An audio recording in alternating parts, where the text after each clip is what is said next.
হুম ঠিক আছে। হুম তারপরে সাথে একটা দড়িও দিতে পাবা, জামা কাপড় মিলতেও পাবা। হুম এটা এখন পরেও যাবে সাথে, তাও সিঁড়ি দিতে হবে। তো কেমন করে উঠবা সাথে? এখন কি আমাদের ছাদ দিতে হবে তাহলে? হ্যাঁ, টাকা লাগবে না, টাকা ছাড়া হবে? হবে। কি বলে টাকা ছাড়া হবে? সাত দিবা, সাত দিবে, হুম তারপরে সাথে দড়ি দিয়া এবার জামা কাপড় মিলতে পাবা। এগুলাও কোথায় যাবে সাথে? তোমার বড় হও বাবা, না, বড় হও তারপরে। না আমি বড় হব না। এখন আমাদের টাকা নেই, আমরা ছাদ দিতে পারবো না। আমি বড় হব না, কিন্তু বানাইতে হবে। এটা আবার কেমন কথা? আমি ঠিক কথা বলেছি। বানাইতে হবে কেন? হ্যাঁ, বল। আমি হ্যালো তো গাইস, তোমরা সবাই আরশিকে একটা ছাদ করার মতো টাকা দাও। বল তাহলে দিবে। হ্যালো গাইস, আমাকে সাত করার মতো টাকা দাও। দেখো সর্ষে ক্ষেত কি সুন্দর ফাঁকা ফাঁকা হয়েছে। ওঠ না বাবা, সোজা হ, পা ব্যথা হয়ে গেল আমার।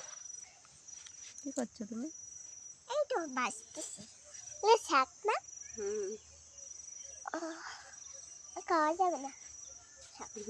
আরশির প্যান বারবার খুলে পড়ে যায়।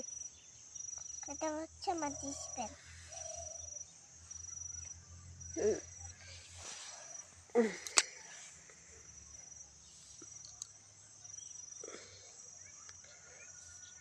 আমার যে ঘুম পাইতেছে, ওড়না বিছাইছি, হ্যাঁ বিছায় খেরের উপরে অনেকক্ষণ শুয়েছিলাম, ঘুমাইতে পারিনি।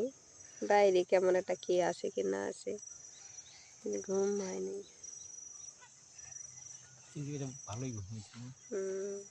হুম, যেখানে ঘন ঘন, যেখানে পাতলা পাতলা হয়েছে।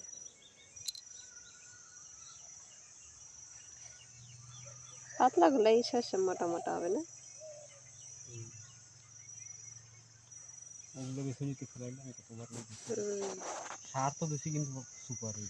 এর জন্যই গাছগুলো একটু হয়েছে।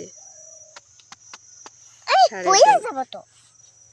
তুমি ভাত খাও না, কিছু না, পরে যাবো না তো কি? আমি হচ্ছি শক্তিশালী। যে খায় না সে শক্তিশালী হয়? আমি শক্তি। ঘরে একটা বেদানা আছে, খাও নাকি? আমার টাটা করে দাও, টাটা করে দাও, টাটা তাকাও। টাটা খুশি। আমার হাত ছাড়া সবাই।